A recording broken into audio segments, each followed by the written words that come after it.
Sabe, a gente sempre foca na grande vitória, né? Mas e o que acontece depois? Essa história que vamos ver hoje é justamente sobre isso, sobre aquela crise que ninguém espera e que pode aparecer bem no auge da conquista. Imagina só a cena, a euforia total de testemunhar o milagre como a abertura do Mar Vermelho, uma coisa de louco. E aí, de repente, apenas 3 dias depois, a festa acaba.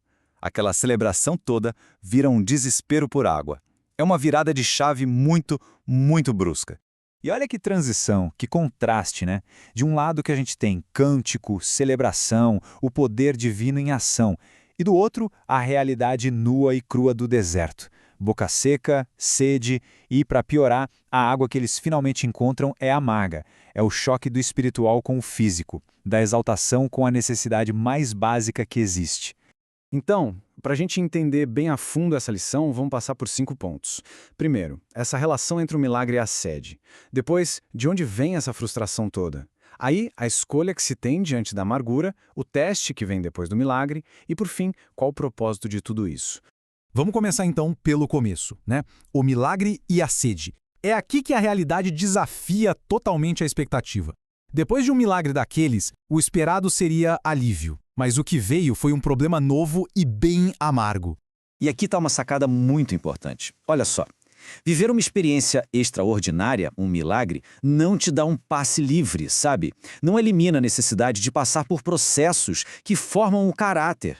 O milagre do Mar Vermelho foi incrível, mas o deserto? Bom, o deserto continuava lá.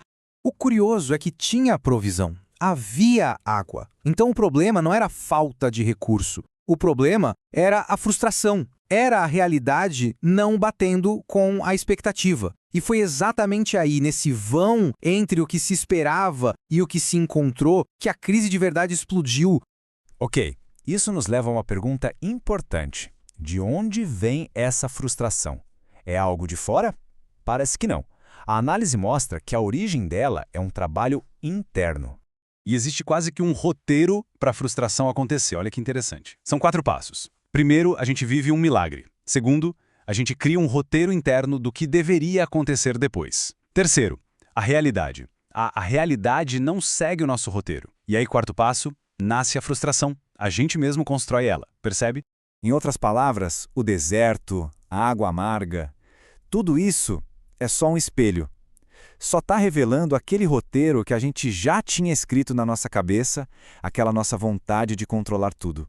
E com essa nova perspectiva, Mara, esse lugar de amargura, ganha um novo significado. Deixa de ser só um lugar de sofrimento. Vira uma estação espiritual, sabe? Uma verdadeira sala de aula de Deus.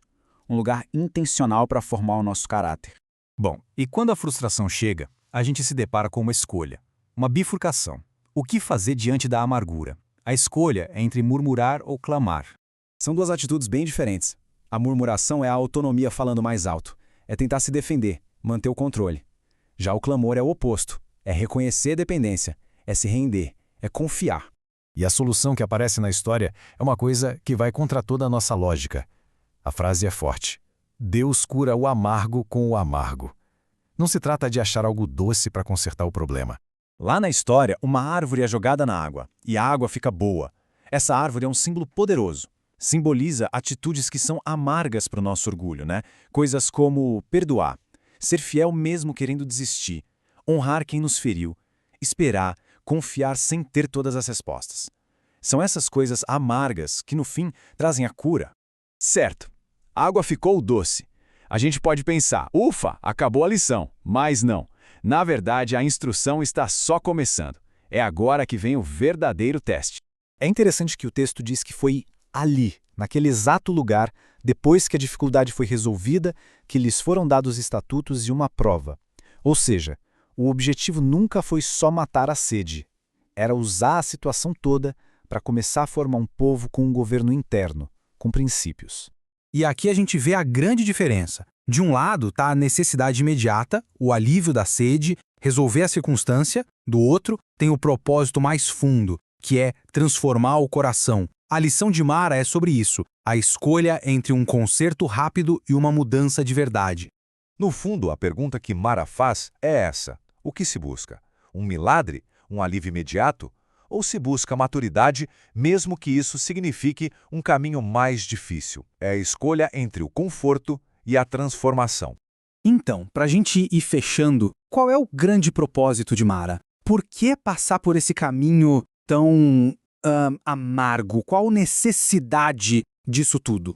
A primeira coisa, e talvez a mais importante, é entender que Mara não é abandono. Passar por esses momentos difíceis, sentir essa frustração, não quer dizer que o caminho está errado ou que houve esquecimento. Faz parte do processo. Na verdade, é o contrário. Mara é formação, não é castigo, é pedagogia. É o método usado para quebrar aquele nosso roteiro de querer controlar tudo e construir um governo interno novo. Um que é baseado na confiança e na dependência. E tem mais, a história não acaba em Mara. A jornada continua, e ela leva a um lugar chamado Elim, um oásis incrível, com 12 fontes de água e 70 palmeiras. Um lugar de abundância. Só que a regra do caminho é muito clara. Ninguém chega nesse oásis em Elim sem antes passar por Mara. O descanso, a abundância, tudo isso só vem depois que se aprende as lições que só a amargura pode ensinar. E é com isso que a gente fica, né? A lição da água amarga deixa essa reflexão final. O que se está buscando de verdade? Um alívio imediato ou uma maturidade que dura? Porque muitas vezes, aquilo que mais se quer na vida está escondido justamente naqueles desafios que mais se tenta evitar.